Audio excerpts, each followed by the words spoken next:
So, who am I? Well, I grew up on Canadian military bases for the most part. My dad was in the military. I've always loved the outdoors. I grew up camping, swimming, fishing, um, catching every critter you can think of.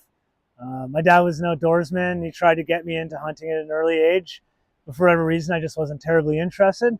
Although I did pick up on fishing really well. Um, and it always comes back to fishing. Everywhere I go, any part of my life, I can always imagine or remember having a fishing rod in my hand, just seeing what was in the rivers and the lakes and the ponds, and yeah, fishing's always been my constant.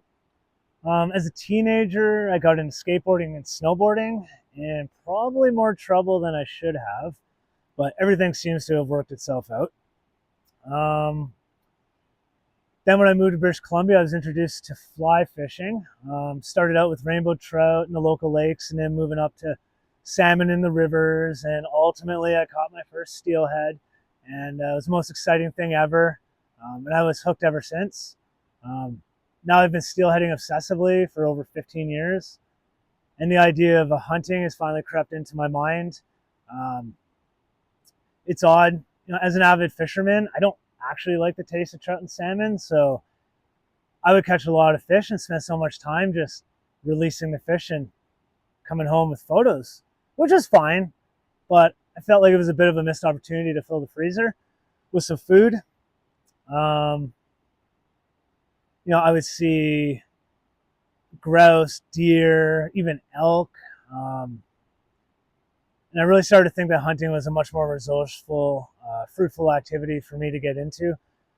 So I sat on the idea for a couple of years, and hunting is now a huge part of my life, and I can't imagine a healthier and more rewarding lifestyle. As far as my personality goes, I'm an introvert through and through. I hate speaking in front of groups of people, and as I'm finding out, I hate speaking in front of cameras as well. I've gotten more comfortable with it over the years, but I still value my alone time in the outdoors. It's where I go to relax, realign, calm my mind. I can socialize occasionally when I need to, but I definitely still need my breaks. Um, very goal, Very goal driven, and I enjoy doing difficult things. If I set my mind to something, I won't stop until I accomplish it. Um, I truly believe nothing worth doing is easy. I try to be a good person. I try to be good to others, and I'm always trying to do the right thing. I do my best to be disciplined and hold myself accountable. I'm pretty hard on myself if I screw up or make a mistake. Um, it's probably the cause of a lot of overthinking on my part. But anyways, I just wanted to give you some insight into who I am, or at least who I think I am. We're not far from the Montana trip now. All I really got to do is just get my gear packed and organized, and I'll be able to leave anytime in the next couple of weeks. Very excited for all of this, and I hope you'll find some enjoyment in it. So please follow me and join along.